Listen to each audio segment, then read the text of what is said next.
Një mobileri është përfshin nga flakët rreth orës 3 të mëngjesit të së martës, ndërkohë që mësohet se bëhet fjalë për mobileri Alikon. Policia dhe zjarrfiksja të cilën bërritën menjëherë në vendin e ngjarjes kanë konstatuar se zjarri i cili ka rënë në katin e parë ka djegur shumë materiale, ndërkohë që pohetohet që zjarrvënia është e qëllimshme. Kamerat e sigurisë kanë filmuar personë të cilët kanë qenë i kamufluar që në momentin në cilin kanë hedhur lëndë djegëse benzinë dhe më pas janë larguar me vrap. Policia vijon hetimet. Një zjarr i qëllimshëm ka përfshirë në orët e para të mëngjesit një mobileri në lagjen 28 nëntorit të qytetit të Vlorës. Sipas burimeve policore, rreth orës 03 të mëngjesit një person i maskuar është filmuar nga kamerat e sigurisë, teksa i afrohet objektit, thyen xhamin e derës me një çekiç dhe më pas duke përdorur një bidon të mbushur me benzinë i vë flakën mobilerisë. Autori më pas është larguar me shpejtësi nga vendngjarja.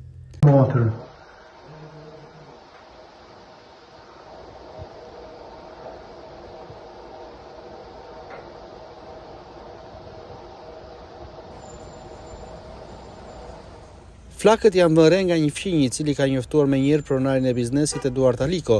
Ky i fundit ka mbritur në vendngjarje vetëm pak minuta më pas dhe ka parë se kati i parë i mobilerisë ishte përfshirë tërësisht nga zjarri. Unë nuk kam ndonjë konflikt dhe nuk jam njeri konfliktuar, jam shumë paqësor, megjithatë mendoj që lë drejtësisë këtë shërbim i cili është i detyruar ta bëjë sepse kamerat janë aty. Personi është i dukshëm dhe mendoj se shumë shpejt do të zbardhet ngjarja. Sa është dëmi? Po dëmi nuk është bërë ndonjë përllogaritje, po duhet të shkojë aty te 3 milion lekë të reja afërsisht. Me këto sipërfaqësoret që ka. Herën e parë sa ishte dëmi? Po ishte diçka te 5 milion lekë të reja. Çfarë ndodhi konkretisht ditën e sotme? Sot në orën 3 të mëngjesit më lajmëron një banore përballë këtu te pallati i dyqanit që kemi dhe më njofton në telefon që e di të ka rënë zjarr. Unë nuk mora asnjë faktikisht se dija historin, po mora këtë qiradhënsin që e kam dhe gjiton këtu tek objekti që kam e qira. Dhe ai u tregua i gatshëm dhe doli me njerë. Ndërkohë dhe unë u vesha për shkak të afërsisë të dyqanit me shtëpinë që e kam. Për 5 minuta kam ardhur dhe shikoj që ishte goxha zjarr, ai po e shohën me pova, ndërkohë ishte lajmëruar dhe zjarrfikse, erdhi zjarrfikse. Keni patur konflikte dispunin ndonjë? Po pikërisht këtu është problemi që unë nuk kam konflikt dhe prandaj ja kam lënë drejtësisë. Ja, nuk besoj.